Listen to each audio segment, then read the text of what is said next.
Hello friends, this is Neha and welcome to NV learning platform. चलिए start करते हैं। हमारा लेक्चर है solid state. Solid state class chapter है हमारा क्लास 12 का, जिसका हमने कहाँ तक पढ़ लिया था। हमने क्लोज पैक्ड स्पेस तक क्यूबिक का जो पढ़ चुके हैं हम, कंप्लीट हो चुकी है हमारी।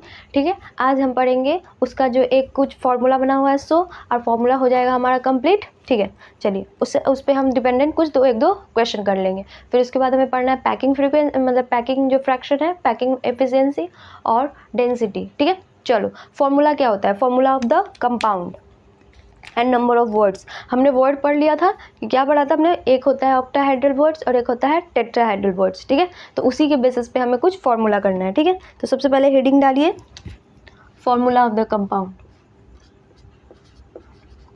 फॉर्मूला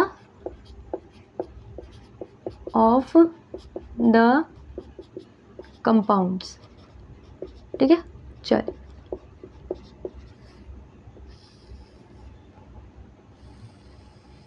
देखो फॉर्मूला ऑफ द कंपाउंड्स क्या मतलब, क्या कहने का, इसका कहने का मतलब क्या है हमारा, कि जो हमें कोई एक क्वेश्चन दिया होगा, एक क्वेश्चन के अकॉर्डिंग मैं बताऊं तो उससे पहले आपको हाँ एक क्वेश्चन ही लिख लेते हैं, उसके अकॉर्डिंग फॉर्मूला ज़्यादा बेहतरी से समझ आ जाएगी।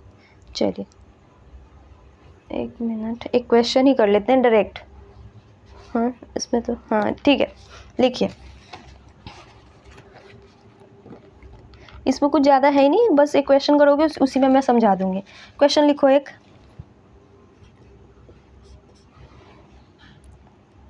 A solid is made up of a solid is made up of two elements.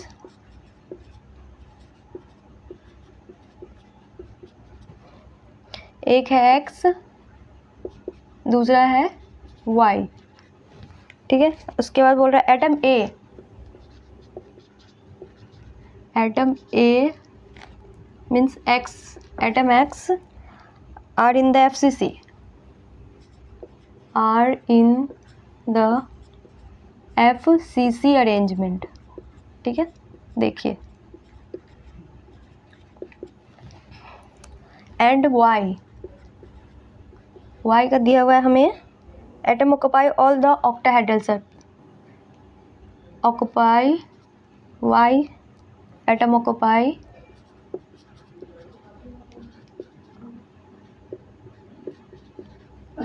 all the octahedral site। ठीक है,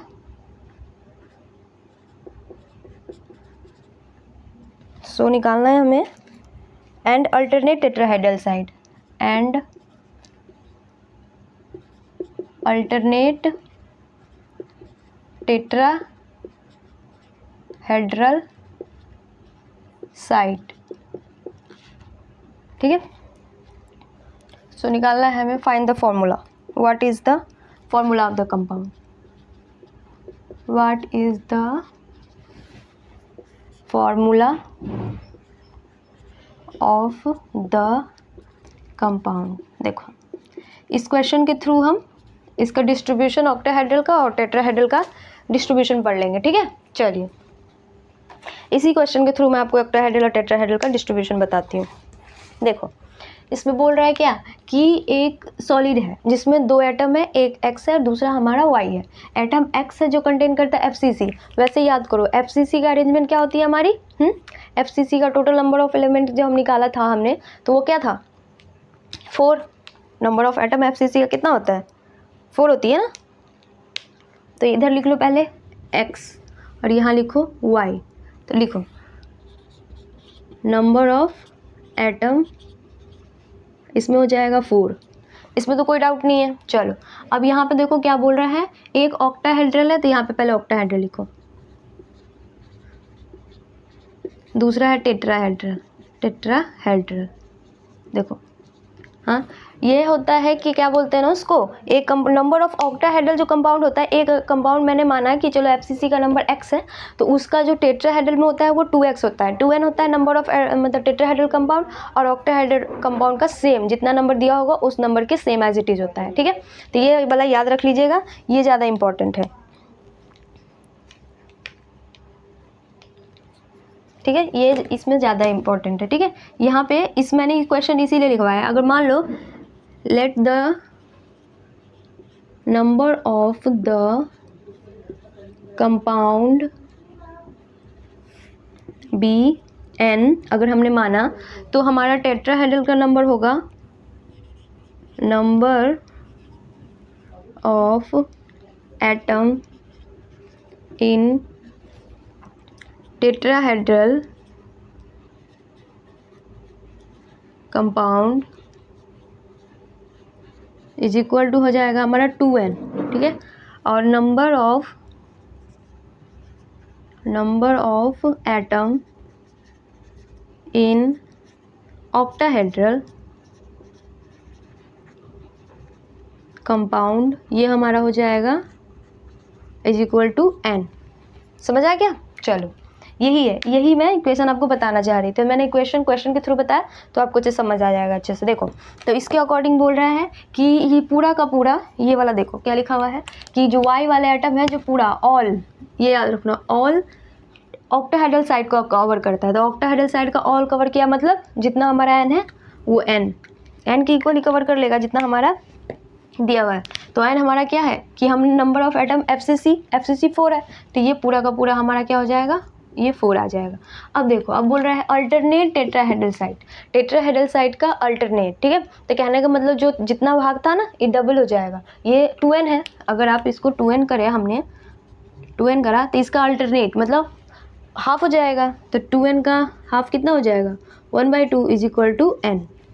समझ गए? n इज इक्वल टू हमने क्या लिया है यहाँ पे 4, बिकॉज इसको हमने n माना था, ये हमारा n है 4। समझ गए? ये अल्टरनेट वाला समझ आ गया? इसीलिए देखो, ये ध्यान से देखिएगा, वो ऑल लिखा है इसलिए सारे के सारे 4 हो गए, और ये अल्टरनेट लिखा है इसके लिए हमारा ये हाफ हुआ। ठीक है, अल्टरनेट का मतलब क्या हुआ कि अल्टरनेट पोर्शन, जैसे इसका जस्ट अपोजिट है तो अल्टरनेट बोलते हैं। ठीक है, चलिए लर्न कर लीजिए, नोट करिए।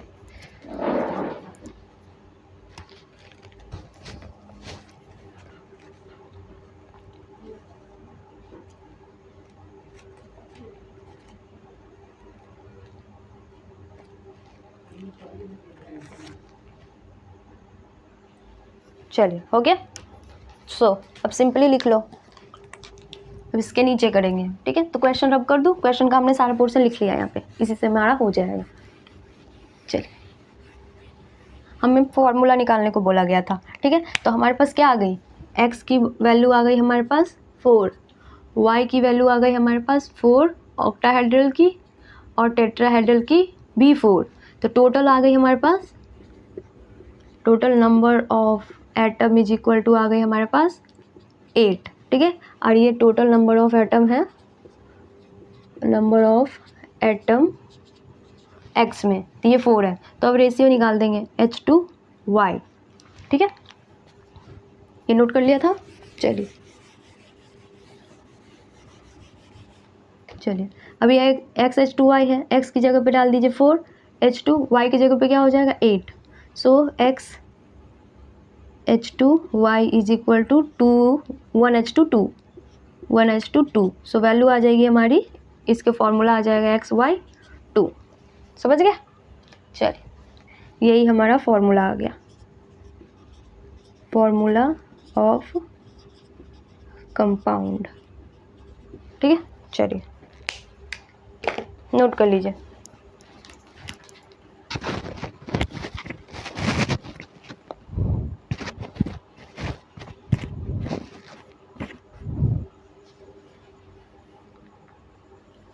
चलिए, समझ आ गया?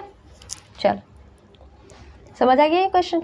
इसी तरीके के क्वेश्चन इस वाले चैप्टर से ना, इसी तरीके के क्वेश्चन ज़्यादा आते हैं। ये वाले आएंगे, और फिर स्ट्राइकोमेट्री वाले में से आपको आएगा, जिसमें है ना कि इम्प्यूरिटीज़ वाला निकालना है कि वैकेंट वाली, वो वाली में से आती है, ये आती है, और डेंसिटी वाला पूछेगा। ठीक है, वो सब जो है ना, जो क्या बोलते हैं उसको, क्रिस्टलाइन नॉन क्रिस्टलाइन का डिफरेंस, वो सब बोर्ड में आता है, वो सब नीट में नहीं आएगा। बोर्ड में आपको दे देगा कि एमॉर्फस में और क्रिस्टलाइन के बीच में डिफरेंस दिखाने के लिए 1-2 कि क्या क्या डिफरेंस है, 1-2 डिफरेंस दोनों के बीच में बताने के लिए। लेकिन नीट में उस सबसे ज़्यादा नहीं आता। इस वाले से कभी कभी इस वाले में से आ जाएगा। हाँ, ये मैंने प्रीवियस ईयर का क्वेश्चन कराया आपको। ठीक है, तो ये दिया हुआ है, मतलब ये 2000 से पहले का क्वेश्चन है, ठीक है। तो वैसे ही क्या बोलते हैं ना, इसी तरीके के क्वेश्चन आएंगे, इस तरीके के, और डेंसिटी जो मैं आगे बताऊंगी वो वाली, ठीक है। चलिए एक और क्वेश्चन कर लेते हैं इस पर।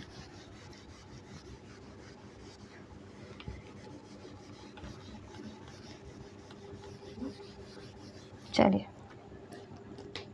क्वेश्चन लिखिए।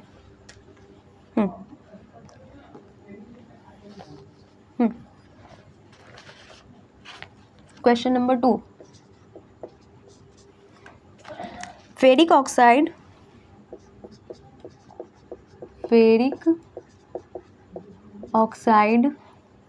crystallizes फेरिक ऑक्साइड है जो crystallizes in a HCP of oxide with 2 out of every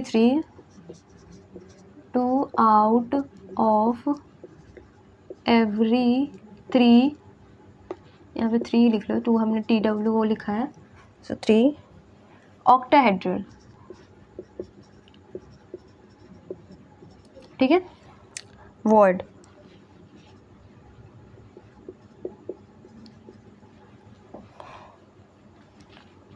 occupied by ferric ions, ठीक है। derive the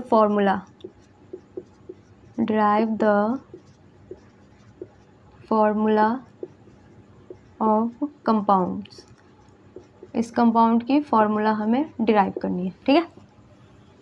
चलिए अब देखो क्या बोल रहा है कि एक फेरिक ऑक्साइड है, ठीक है। हमें बोल रहा है कि एक फेरिक ऑक्साइड है जो क्रिस्टलाइज इन HCP, देखो HCP लिखा हुआ है, और उसके बाद ऑक्साइड है विथ 2 out of 3, 2 है आउट ऑफ 3 में से, 2 out of 3, जितना 3 है मतलब उसमें से 2 है जो ऑक्टाहेड्रल वर्ड पे है, ठीक है। बाकी उसके वो क्या है, ऑक्टाहेड्रल वर्ड पे है, वो है हमारा फेरिक आयन। तो हमारा निकालना क्या है, कंपाउंड निकालना है। तो यहाँ पे लिख लो ऑक्सीजन, ठीक है, यहाँ पे लिख लो हमारा फेरिक आयन, ठीक है। अभी बैलेंस नहीं लिखते हैं, ऑक्साइड लिखिए, यहाँ पे लिखिए फेरिक आयन, ठीक है। अब देखो सबसे पहले जो दिया है सेम उतार दो। फेरिक आयन हम ऑक्साइड आयन दिया हुआ था तो हमने उतार दिया, फेरिक आयन दिया था, ऑक्साइड आयन क्या दिया हुआ है, HCP, तो HCP लिखो, ऑक्साइड आयन हमारा HCP पे होगा। तो HCP पे नंबर ऑफ एटम कितना होता है,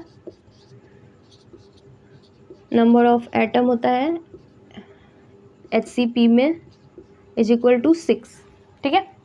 कोऑर्डिनेशन नंबर 6 होती है ना, तो उसकी चारों तरफ से 6 एटम घिरे होते हैं, ठीक है। अब देखो फेरिक आयन क्या बोल रहा है, 2 out of 3, 2/3 ऑफ ऑक्टाहेड्रल, समझ है। देखो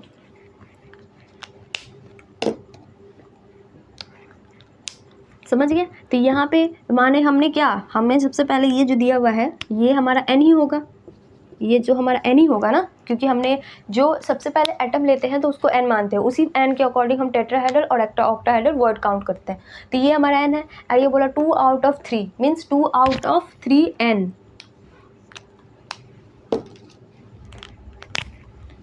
2 out of 3 ऑफ N, क्योंकि ऑक्टाहेड्रल की वैल्यू भी क्या होती है हमारे पास, N होती है। अगर टेट्राहेड्रल दी होती तो वहाँ पे हम क्या लिखते, 2N, ठीक है। तो N, अब देखो अब सॉल्व कर लीजिए, बस हो गया। यहाँ पे क्या हो जाएगा ये हमारा, तो 6H2 2/3 का रेशियो, ठीक है, इंटू 6, यही होगी ना हमारी, इसके बाद वाला बनाना है।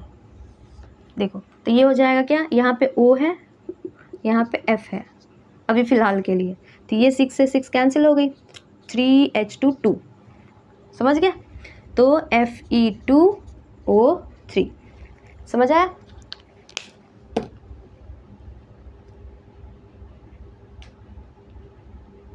उल्टा लिख दिया मैंने,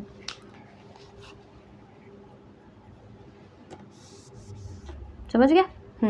6 से 6 कैंसिल हो गई, 3/2 Fe2O3। चलिए यहाँ तक सही है।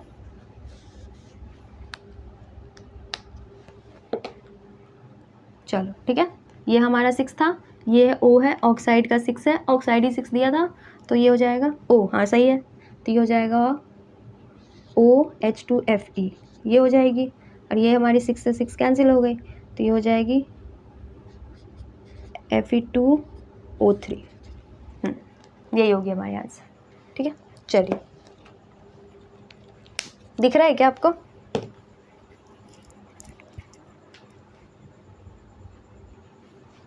चलो, है, दिख रहा है आपको? ठीक है, ये बस बड़ा कर दूँ तो दिख रहा है, समझ गया? सो हमारा आंसर हुआ Fe2O3। चलो नोट कर लीजिए।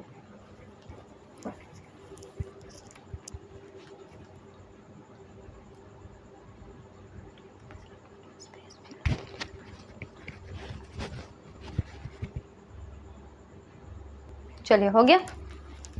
देखो, समझ आ गया ये क्वेश्चन? चलिए, वेरी गुड। एक मिनट,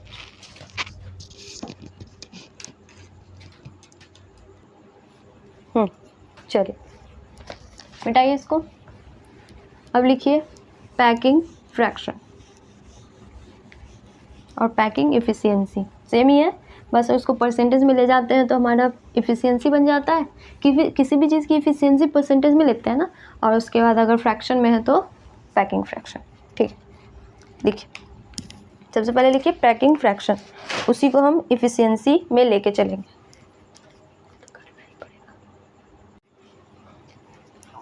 चलिए ठीक है, सो अब लिखिए पैकिंग फ्रैक्शन।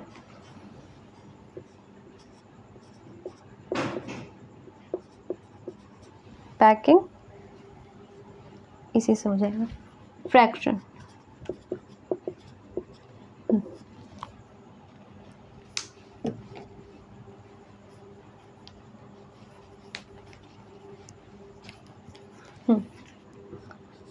PF से भी इसको डिनोट करते हैं पैकिंग फ्रैक्शन। ये होता है volume occupied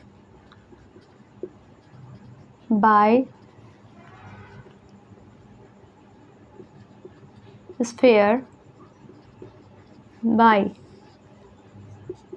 total volume of cube.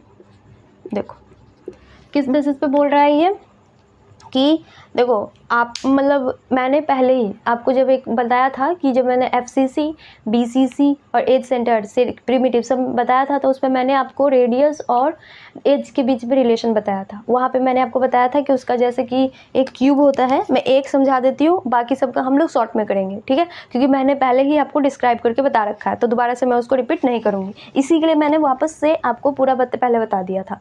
जो चीज़ मैंने पहले बता दी दोबारा बताऊँगी तो टाइम वेस्ट हो गया होगा ना। बस देखो, काफ़ी छोटा है ये, हाँ देखो, ये हमारा क्यूब है,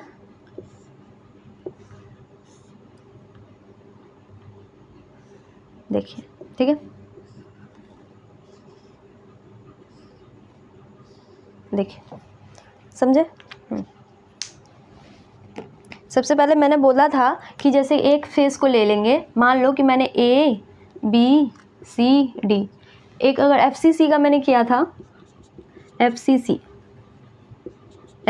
का मैंने किया था, तो एक फेस लिया था, एक फेस का ये सेंटर लिया था, ठीक है, तो एक फेस का सेंटर का रिलेशन कितना आया था हमारे पास, 4R = √2A, ये रिलेशन आई थी ना हमारी, हाँ हमने किया है। देखो अब इसके बीच में बोल रहा है कि कितने एटम्स, ऐसे E4R कैसे बना, देखो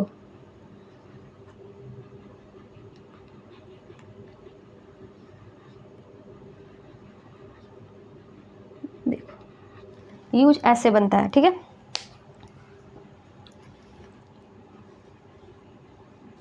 ढंग से कर दें तो ज़्यादा बेहतर रहेगा। देखो एक एटम यहाँ पे होती हैं, रेड से करते हैं, चलिए ये हम सारे के सारे आपके जो एज वाले एटम है ना, दोनों एटम को मीट करो, इस दोनों यहाँ पे मान लो कि आप जिस घर में हो, जिस वॉल पे हो, तो उस वॉल को उस कॉर्नर से लेकर इस कॉर्नर तक लेके जाएंगे, तो एक उस कॉर्नर पे हमारी क्या है, एटम है, एक इस कॉर्नर पे हमारी एटम है और एक हमने बीच में मिड पॉइंट पे हमने एटम डाला। मीन्स एक तो हमारी यहाँ पे एटम होगी, इस वाले कॉर्नर पे एटम होगी, दूसरी हमारी यहाँ पे एटम होगी, ठीक है, इस वाले कॉर्नर पे एटम होगी, और फिर हमने फेस सेंटर लिया है तो इस फेस के पास भी तो एक एटम होगी, ठीक है, समझ आया? ऐसे ही लेते हैं ना।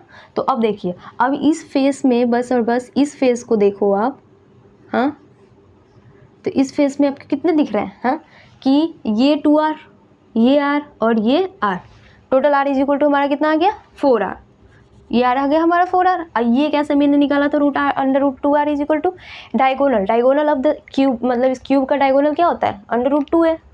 सो यही है, क्योंकि एक फेस को इस एक फेस को आप देखोगे ये हमारा स्क्वायर नहीं है, बट आप मान लो कि स्क्वायर का एक फेस, मान इमेजिन कर लो ये हमारा स्क्वायर होता तो एक फेस का डायगोनल कितना होता है √2 है, a प्लस a, और दोनों के बीच में निकालेंगे तो √2 है। ये क्या बोलते हैं पाइथागोरस थ्योरम से, समझ गए? तो वही है। तो इसको मैंने आपको सारा सॉल्व कर दिया है, इसलिए मैंने डायरेक्ट इसको यहाँ पे लिख दिया, ठीक है। सो अब देखो यहाँ से आप क्या बोलते हैं, हमारे पास नॉर्मली हमें क्या लाना है कि हमें पीएफ निकालना है। नॉर्मली हमें ये इक्वेशन निकालना था, पीएफ का मतलब क्या है, वॉल्यूम ऑफ स्फीयर। स्फीयर की वॉल्यूम के लिए हमें क्या चाहिए, आर चाहिए। तो इसी के लिए हमने 4r is equal to 2a निकाला। अब यहाँ से आप क्या करोगे, यहाँ से आप r की वैल्यू निकाल लोगे तो आपकी आ जाएगी √2a/4, ठीक है। तो फिर ये जो r की वैल्यू आएगी वो r की वैल्यू हम इसमें स्फीयर का वॉल्यूम ऑफ स्फीयर क्या होता है, यहीं पे लिख लीजिए, वॉल्यूम ऑफ स्फीयर क्या होता है हमारा। मैं इसलिए शॉर्टकट में लिखवा रही हूँ ना, क्योंकि मैंने इसको डिस्क्राइब कर दिया है आपको, इसके बाद में लिखवा रही हूँ सारे।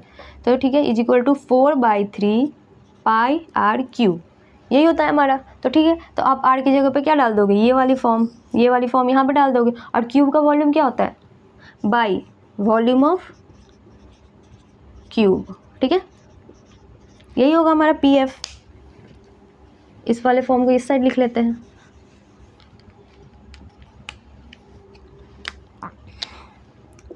पीएफ इज इक्वल टू हमारी ये आ गई। अब पीएफ इफिशियंसी है, पीएफ मतलब पैकिंग फ्रैक्शन है, तो ये आई हमारी, ठीक है।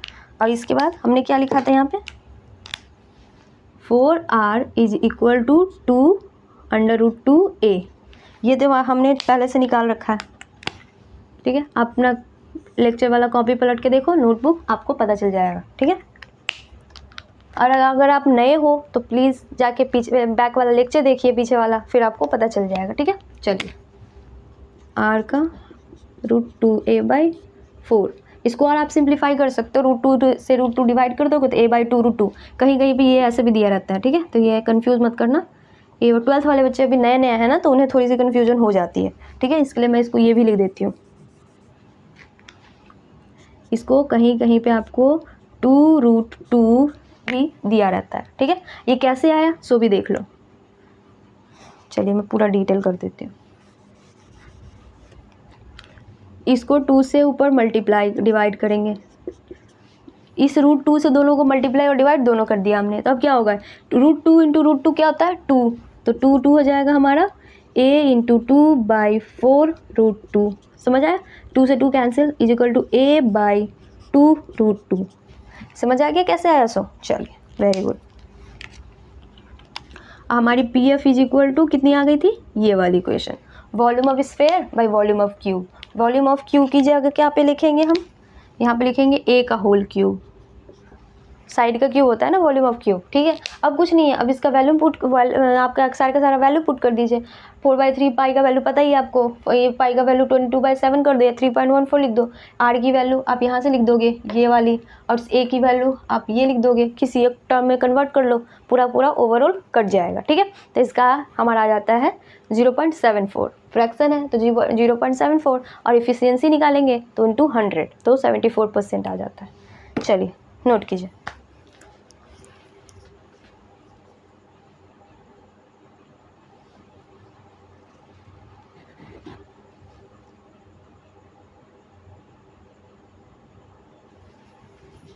चलिए ठीक है, मैं आपको आगे जाके सॉल्व नहीं करा रही हूँ, बिकॉज वहाँ पे आपको मैथ्स के जैसे कैलकुलेशन करने नहीं बोला जाएगा, ठीक है। सो बोर्ड में अगर मान लो एक किसी ना कि एक का डिस्क्राइब करने दे दिया जाएगा, हो सकता है कि FCC या फिर BCC किसी का पैकिंग फ्रैक्शन निकालने को आप बोला जाए, आपको पैकिंग इफिशियंसी निकालने को डिस्क्राइब करके बोला जाए निकालने, तो यहाँ तक तो मैंने समझा ही दिया। उसके बाद तो कैलकुलेशन है, वहाँ पे वैल्यू पुट करके आप सॉल्व नहीं कर लोगे, उतना तो खुद ही कर लोगे ना।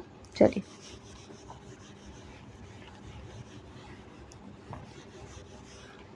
यहाँ पे लिखो PF इज इक्वल टू हो गई हमारी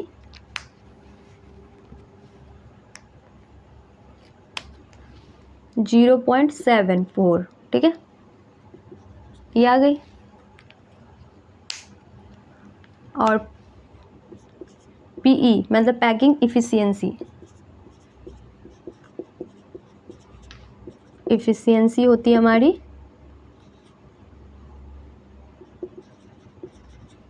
इज इक्वल टू हो जाएगी 0.74%, ठीक है। चलिए समझ गए। ऐसे ही हमारा है, ये तो हमारा FCC का था, BCC का भी आप सेम कर सकते हो, ठीक है। मैं लिख देती हूँ सीधे। BCC का जो R वाला फॉर्मूला क्या होता है, रेडियस और एज के बीच में रिलेशन होता है 4R is equal to √3a। देखिए ये भी मैंने बताया है, ये अच्छे से एक्सप्लेन किया है कि √3 कैसे आता है, ठीक है, देख लो। तो इसके अकॉर्डिंग होगा तो PF इज इक्वल टू हमारी हो जाती है 0.68 और so PE packing efficiency is equal to हमारी आ जाती है 68%, ठीक है, लिख लो। और फिर एक प्रिमिटिव है, प्रिमिटिव का हो जाता है हमारा नॉर्मल सा, उसका तो R 2R के इक्वल ही हो जाएगा, तो R के इक्वल कर दोगे तो सीधा सीधा हाफ, मतलब 52%, नॉट हाफ, उससे थोड़ा सा कम।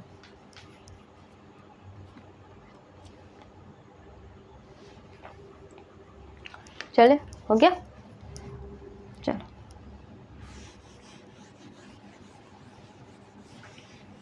अब लिखिए प्रिमिटिव का, ठीक है।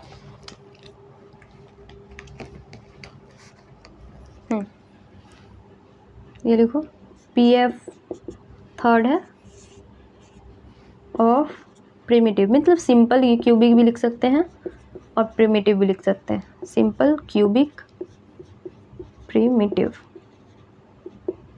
ठीक है। देखो इसका कुछ ऐसा होता है, ये क्यूब है हमारी,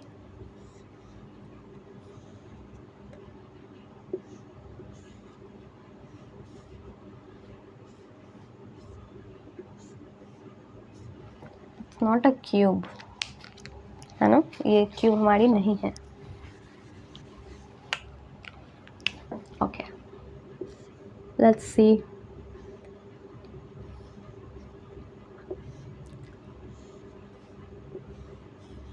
या दैट्स राइट। बोर्ड पर ना थोड़ी सी प्रॉब्लम होती है। चलिए ये हो गई एग्जैक्टली हमारी ये बनी, ठीक है। तो अब बोल रहा है हमें दो क्यूब दोनों साइड से, इस वाले पॉइंट पे और इस वाले, दो एज के बीच के जो लाइन होती है ना स्ट्रेट, जो डायरेक्ट सबसे शॉर्टेस्ट लाइन होती है, उसी को हम प्रिमिटिव यूनिट बोलते हैं। तो ये हो जाएगी क्यूब और दूसरी हमारी हो जाएगी ये वाली। देखो तो इस दोनों के बीच में ये आर और ये आर, तो दोनों आर मिलकर कितनी बन गई हमारी 2R। तो ये हो जाएगा हमारा रिलेशन, क्या हो जाता है 2R। और किसके इक्वल है, ये पूरा का पूरा एक साइड है ना ऑफ द लेंथ, ए के इक्वल है, ठीक है, तो ये ए के इक्वल आ जाता है, ठीक है। तो इससे आप R is equal to A/2। So अब आप कर लोगे PF इज इक्वल टू 0.52 आता है और PE packing efficiency is equal to 52%। समझ गया। इसको मैंने इसलिए बता दिया था, उसमें मैंने ये ड्रॉ नहीं करा है, उसमें मैंने बॉडी सेंटर्ड का करा था, ठीक है। अगर अभी भी आपको बॉडी सेंटर्ड में कन्फ्यूजन हो रही है तो मैं भी बना देती हूँ, देखो, बट उसको मैंने किया हुआ है, इसके लिए मैंने नहीं किया था। देखो ये नॉर्मल हमारी क्यूब हो गई, बॉडी सेंटर का क्या मत करने का मतलब हुआ कि आप इस कोने से लेकर इस कोने तक देखो, ठीक है। उस वाले एज कॉर्नर को देख के फिर इस वाले कॉर्नर को, जिस रूम में हो उसका बात कर रही हूँ मैं, ठीक है। तो उस कॉर्नर से इस कॉर्नर को देखोगे तो क्या यहाँ से लेकर यहाँ तक आएगा, ठीक है। तो एक एटम उसकी आएगी, एक एटम इसकी आएगी और एक बीच में भी आएगी, तो फिर सेम ही बढ़ गया कि क्या हो गए, हाँ आ तो सेम ही गया ना हमारा। इस कॉर्नर की एक एटम आएगी, एक इस कॉर्नर की आएगी और एक हमारी बीच की कॉर्नर एटम आएगी, यही आएगी ना। तो निकालोगे तो सेम ऐसा ही बनेगा, ठीक है।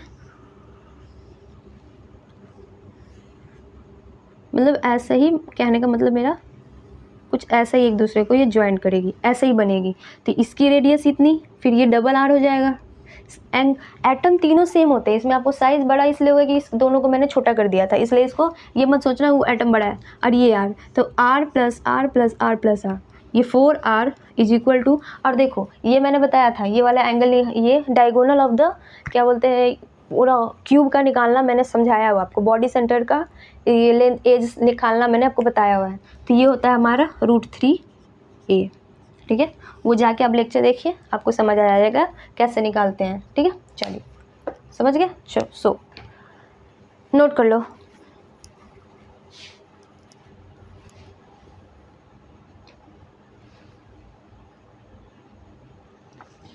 चलिए हो गया, चलिए ठीक है। सो यहाँ तक हमारी पैकिंग फ्रैक्शन कंप्लीट हो गई, ठीक है। अब हमें पढ़ना है डेंसिटी, ठीक है। ये लिख लो,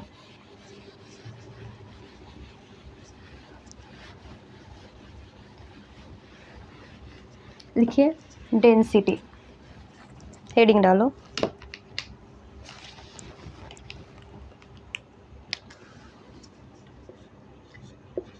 डेंसिटी, देखिए डेंसिटी क्या होता है, ठीक है। नॉर्मली डेंसिटी पढ़ते तो क्या पढ़ते हैं, मास बाय वॉल्यूम, तो सेम ही है। देखिए density is equal to mass, but यहाँ पे हम मास किसके लिए ले रहे हैं, एक यूनिट सेल के लिए ले रहे हैं, ठीक है। हम हर चीज़ सॉलिड के लिए पढ़ रहे हैं ना, मीन्स सॉलिड में हमारा सबसे छोटा पार्ट लैटिस का सबसे छोटा लैटिस पार्ट पढ़ रहे हैं, क्योंकि क्यूब है, क्यूब जो क्यूब के बारे में हमने सारा कुछ पढ़ा। तो क्यूब में क्या है, सबसे स्मॉलेस्ट यूनिट क्या है हमारा, लैटिस यूनिट। क्यूब एक लैटिस है, उसका सबसे स्मॉलेस्ट यूनिट क्या था, यूनिट सेल। तो यूनिट सेल के लिए सब कुछ पढ़ रहे थे, इसमें मास भी किसका होगा, यूनिट सेल का। So mass of unit cell, ठीक है, by volume of unit cell, ठीक है, by volume of unit cell, ठीक है।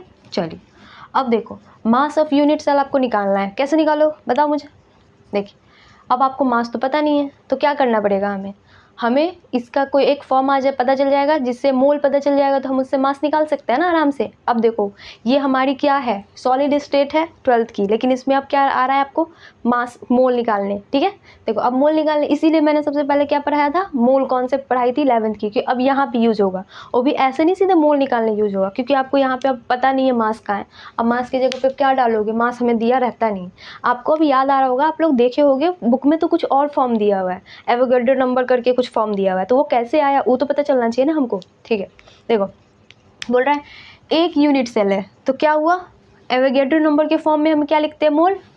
मोल इज इक्वल टू, ये होता है नंबर ऑफ एटम, ठीक है, बाय एवोगैड्रो नंबर। कुछ याद आया, एटम हो, मॉलिक्यूल हो, कुछ भी हो, आयंस हो, कुछ भी हो, तो बाय एवोगैड्रो नंबर कर देते तो क्या आता है हमारा,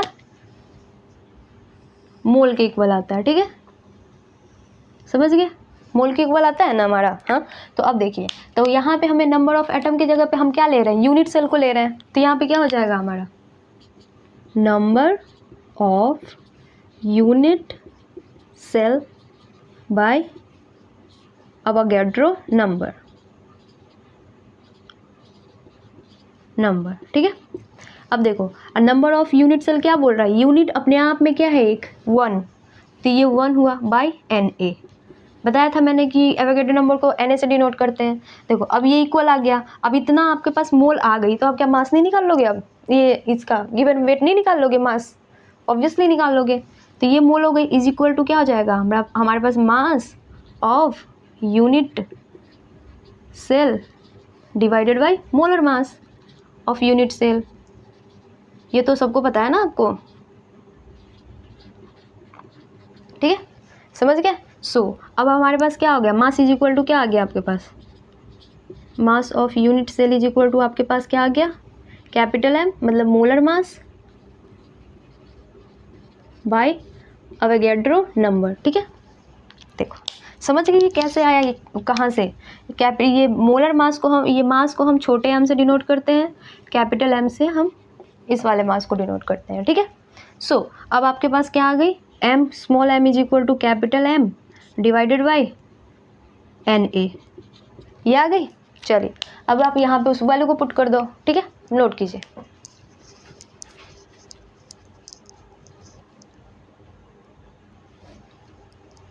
चलिए नोट कर लिया, चलो फिर हो गई होगी नोट। चलिए देखो क्या था हमारा फॉर्मूला है, M is equal to capital M by N A. अब हम इस वैल्यू को कहाँ पर डालेंगे, इस वाले इक्वेशन में, ठीक है। नीचे का मिटा रही हूँ मैं,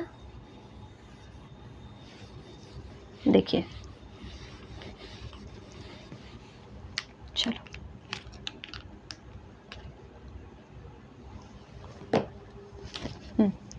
देखिए क्या था हमारा आया हुआ था, capital M by N A, ये आई इंटू वॉल्यूम क्या है, volume of the cube means volume of the unit cell क्या है, वॉल्यूम हमारे इस केस में क्या लेते हैं हम, क्यूब को लेते हैं, तो वॉल्यूम क्यूब का क्या होगा, ए क्यूब, ठीक है, समझ आ गया।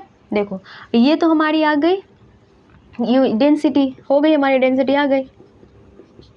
अब देखो अब इसमें कितने नंबर प्रेजेंट होते हैं एटम के, ठीक है, तो ये लिख लो Z M by N A into a cube, where Z is equal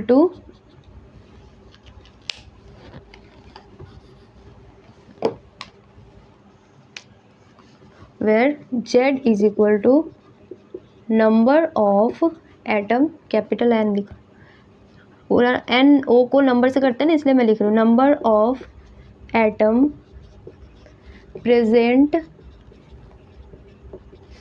in one unit cell, समझ गए। चलिए वेरी गुड। सो हमारी डेंसिटी ये आ गई, यही इक्वेशन आपके एनसीईआरटी में दिया हुआ है। मैं ये डायरेक्ट भी लिख देती, बट डायरेक्ट लिखती तभी फिर भी आपको कन्फ्यूज़न रहता, इसी के लिए मैंने आपको थोड़ा सा बता दिया। चलिए नोट कर लीजिए, फिर इस पे हम एक दो क्वेश्चन करते हैं, फिर आपको अच्छे से क्लियर हो जाएगा। चलो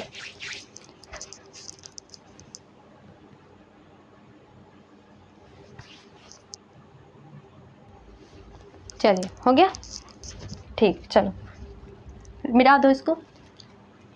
एक नोट दिया हुआ है एनसीईआरटी में, मतलब डिटेल करके दिया हुआ है कि density of the unit cell, जो यूनिट सेल की डेंसिटी होगी ना वो सबस्टांस की डेंसिटी के इक्वल आती है, ठीक है। तो ये वाली लाइन आप याद कर लीजिएगा, ठीक है, थोड़ी सी एनसीईआरटी में दी हुई तो इम्पॉर्टेंट ही होगी, तो लिख लीजिए। ये मैंने जगह नहीं था यहाँ पे वैसे भी, चलो आ जाएगा, लिख लीजिए डेंसिटी ऑफ यूनिट सेल, जो हमने इससे निकाला, density of unit cell is same as density of substance, ठीक है।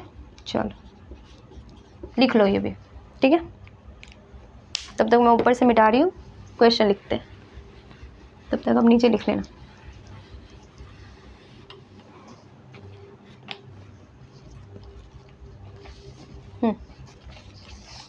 चलिए क्वेश्चन लिखिए, an element having BCC geometry,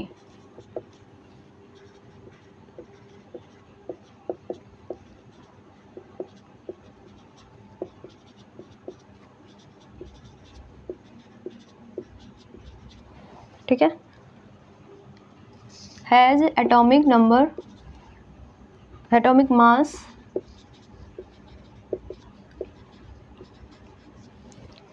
50,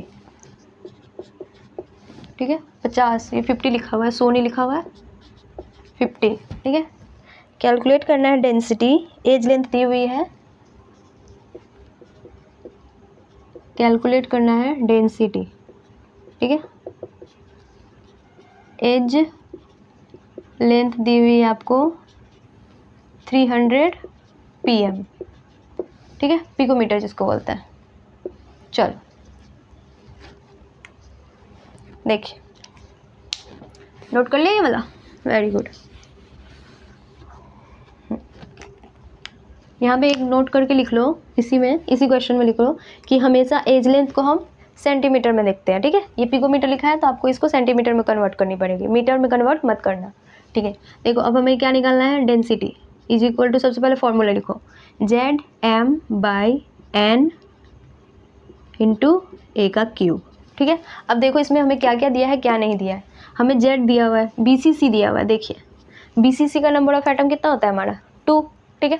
तो हमें Z की वैल्यू दी हुई है, ठीक है। M की वैल्यू भी दी हुई है 50। ये BCC का Z नंबर ऑफ एटम 2 कैसे होता है, पता है ना आपको, जाके पीछे वाला लेक्चर देखिए, पता चल जाएगा कि नंबर ऑफ एटम कितना है। एक तो बॉडी सेंटर्ड और फिर पूरा conical 1/8 into 8 is equal to 1, तो 1 + 1 2, ठीक है। चलो अब एवोगैड्रो नंबर का वैल्यू तो आपको पता ही है, 6.6 इंटू 6.02, हम 6 लेके चलेंगे, इंटू 10⁻23। ए क्यूब, ए का वैल्यू हमें लेना है इन सेंटीमीटर, तो 300 है, इंटू 10⁻−12 है, तो इसको प्लस क्या करेंगे हम 100 से मल्टीप्लाई, सेंटीमीटर में कन्वर्ट करना है। सो ये हो जाएगा 300 इंटू 10⁻−12 10 सेंटीमीटर, समझ गए। चलो सारे के सारे फॉर्म दिए हुए हैं, अब सॉल्व कर लो, यहाँ पे वैल्यू पुट करके लिख देंगे। 250/6 अप्रॉक्स लेके चला 23, 300 इंटू 10⁻−10 का होल क्यूब, वॉल्यूम है। अब देखो, अब सॉल्व करते रहिए इसको, 100 6 - 23, ये 300 है, ये 30 हो जाएगी, मल्टीप्लाई में है तो 30 इंटू 300 इंटू 300 इंटू 300, ठीक है, समझ आ गया। चलिए दिख रहा होगा, आई होप सो, छोटा सा लिख दिया क्या मैंने, देखो 6 इंटू 300 इंटू 300 इंटू 300, ठीक है। चलो अब कट्टम कुट्टी कर लीजिए मैथ्स, ठीक है। सो बचेगी क्या हमारी 7 10⁻7/6 into 3 into 3 into 3 means like 9, okay, या 10⁻4। इतनी समझ आई ना, कैसे आई, सो 10⁻4 नोट करो यहाँ तक, फिर आगे सॉल्व हम करेंगे। चलो नोट कर लीजिए।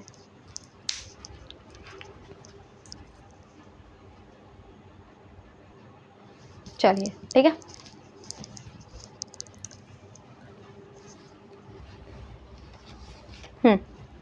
याद हो गया, टप कर दूँ ये,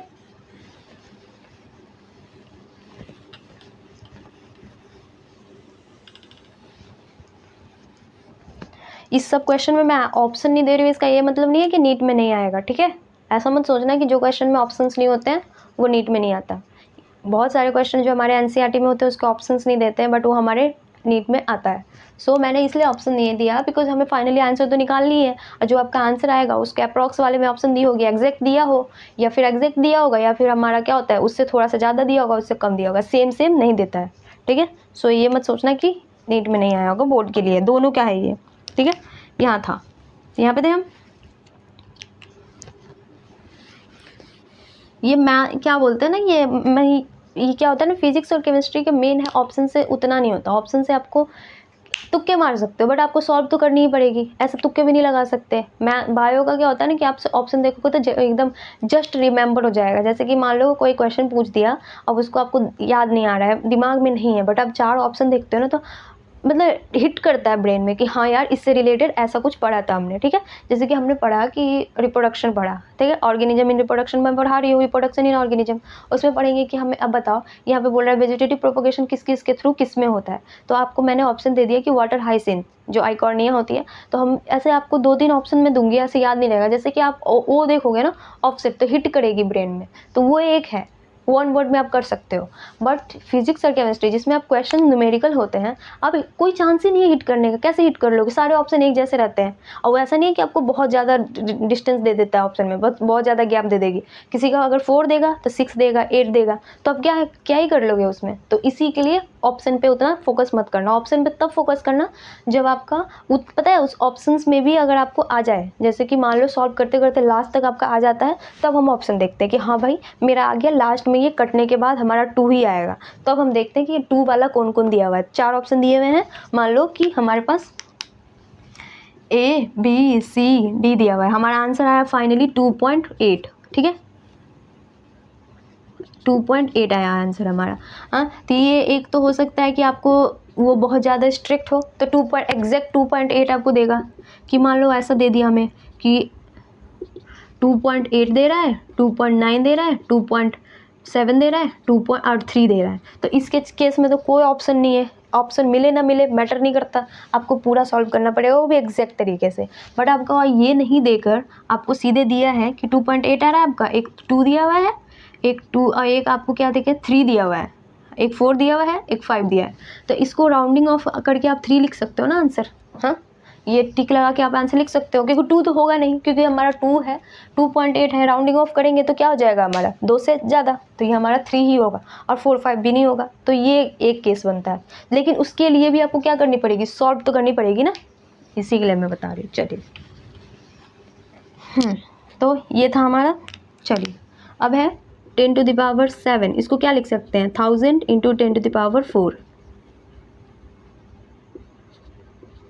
बाई 6 × 3 × 9 × 10⁻4, समझ गए, कैंसिल। 500 डिवाइडेड बाई 3, अब देखो 500 डिवाइडेड बाई 81 आ गया।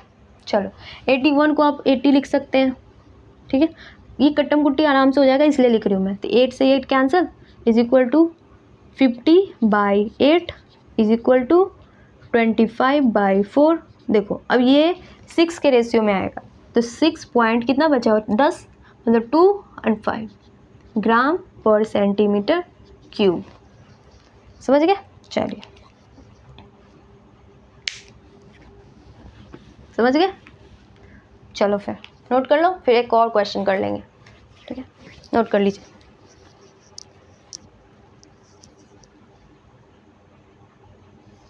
चलो ठीक है, सो लिखिए, एक और क्वेश्चन लिखिए, आज का ये लास्ट क्वेश्चन है, ठीक है। चलिए इसके बाद एंड ऑफ द टॉपिक, फिर हमारी सारी हो गया, फिर बस इम्प्योरिटीज वाली बची हुई है, ठीक है। क्वेश्चन लिखो,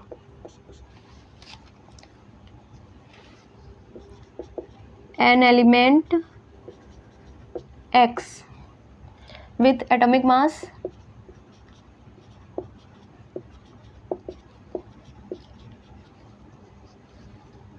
of 60, ठीक है, has density of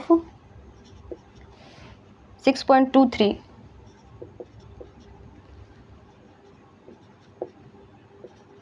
ठीक है, 6.23 ग्राम पर centimetre cube. If the as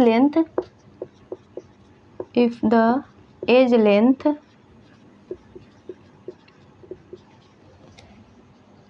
of the unit cell is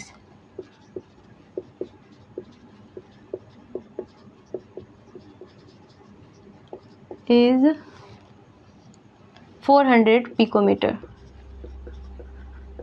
ठीक है।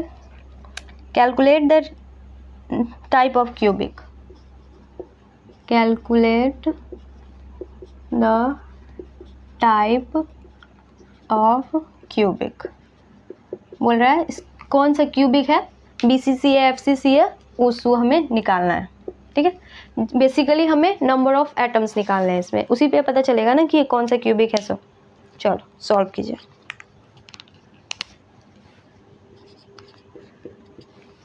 देखो डेंसिटी इज इक्वल टू हमारी होती है ZM/NA/Q। ए क्यूब हमें निकालना क्या है, Z, तो Z इज इक्वल टू क्या हो जाएगा हमारे पास DNA(A⁻3/M), ठीक है। सारे कुछ आपको दिया हुआ है, ध्यान से देखो क्वेश्चन, ठीक है। क्वेश्चन देखो, सबसे पहले है Z इज इक्वल टू निकालना है। हमारे पास D क्या दिया हुआ है, देखो यहाँ पे 6.23 आ गई। उसके बाद क्या है A का पावर, देखो क्या दिया हुआ है हमारे पास, एज लेंथ 400 pkm। इसको क्या करेंगे, 400 को pm है मतलब 10⁻12 को सेंटीमीटर में कन्वर्ट कर देंगे तो 10⁻10 आ जाएगा। 400 इंटू 10⁻−10 बाई इंटू Na भी दिया हुआ है 10⁻23। अभी है हमें एटॉमिक मास भी दिया हुआ है, देखो 60। अब सॉल्व करते रहिए, ठीक है। चलिए इसको अप्रॉक्स 60 मान लो, मतलब 6 मान लो, तो ये हमारा ये कैंसिल हो जाएगा। सो 0.62 इंटू 400 मीन्स 4 इंटू 4 इंटू 4 10⁻4 ये 3 क्यूब था तो कर दिया हमने, ये क्यूब है ना, हाँ क्यूब कर दिया। अब इस कितना है 10⁻2 तो 10⁻6 हो जाएगा, माइनस ये हो जाएगा 30 इंटू 10⁻23 प्लस 6। समझ आया कैसे किया मैंने, देख लो ध्यान से देखो। और बाकी नीचे का 10 ही है। अब इसको सॉल्व करें तो नहीं, ये 10 का मैंने ऊपर 0.6 कर दिया, ठीक है हो गया। अब कर लीजिए 0.6 इंटू 16 इंटू 4 इंटू 10⁻, ये हो जाएगा 29, तो -1 29 हो जाएगा ना। 26 प्लस 6 23 प्लस 6 29, तो 9 29 में 3 में से माइनस करेंगे तो -9 30 में से माइनस। अब देखिए 16 4 जा 24 इंटू 16 इंटू 10⁻−1 आ गया। अब देख डिवाइड कर दो, 24 को 16 से डिवाइड करते हैं, देखो 384/10 और ये भी 10, ये आ गई हमारी 3.84 अप्रॉक्स। देखो डेसिमल में आया, हाँ इसको हम राउंडिंग ऑफ कर लेंगे क्योंकि डेसिमल में है तो किसके अप्रॉक्स जा रहा है ये 3.8 इज इक्वल टू अप्रॉक्स क्या होता है 4 के। 3.8 है तो अप्रॉक्स किसके आएगा 4 के, तो 4 किसका आता है, number of atom Z is equal to 4 किसका आता है, ये वैल्यू हमारी Z की आई है ना, तो Z इज इक्वल टू 4 किसका आता है हमारा FCC का। तो ये हमारा हो गया क्या face centred cubic unit. So Z is equal to आ गई हमारी 4, ठीक है, हमें Z ही निकालना था FCC हो गया। चलिए नोट कर लीजिए, बस आज इतना ही है, देख लो अच्छे से। और आपको जो प्रॉब्लम होती है आप कमेंट में मुझे बता सकते हो कि आपको कहाँ पे क्या दिक्कत हो रही है, मैं वापस से आपको बताने का पूरा ट्राई करूँगी कि आपको एक भी प्रॉब्लम ना आए, ठीक है। चलिए और जाके अच्छे से पीछे वाला देख लीजिए, बिकॉज जैसे जैसे हम आगे बढ़ेंगे आपको यहाँ तक तो सारे के सारे एक दूसरे से रिलेटेड ही थी, आगे जो पढ़ेंगे तो वो उतना रिलेशन नहीं है, मतलब पीछे वाले से ये नंबर ऑफ इम्प्योरिटीज़ वगैरह निकालने का, बट सेम ही है, ठीक है नोट कर लो।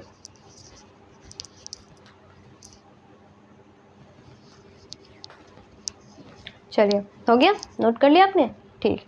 चलो फिर यहाँ रहने देते हैं आज। फिर इसमें अब कुछ नहीं है, मतलब अब थोड़ा सा रेडियस रेशियो बड़ा पढ़ना है और फिर कुछ क्रिस्टल्स के लिखे हुए हैं कि जैसे कि NaCl का कौन सा फॉर्म होता है, एक्सक्यूज़ मी, तो वो सब टेबल में बनवा दूंगी, हो गया। चलो और उसके बाद पढ़ेंगे इम्परफेक्शन ऑफ जो हमारा सॉलिड में कि क्या क्या खामियाँ हो जाती है, कैसे बढ़ जाती है, कैसे घट जाती है, तो उससे क्वेश्चन आते हैं, ठीक है।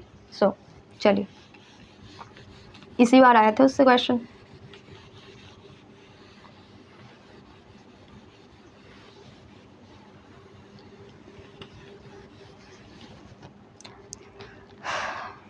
प्लीज़ मेरा सब्सक्राइबर बढ़ाओ, जल्दी करो, दोस्तों में फैला दो जितना फैला सकते हो।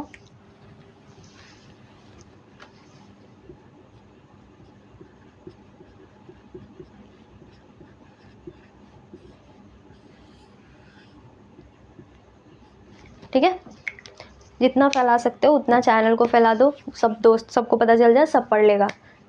ठीक है, चलिए लाइक शेयर सब्सक्राइब करते रहिए। Okay bye.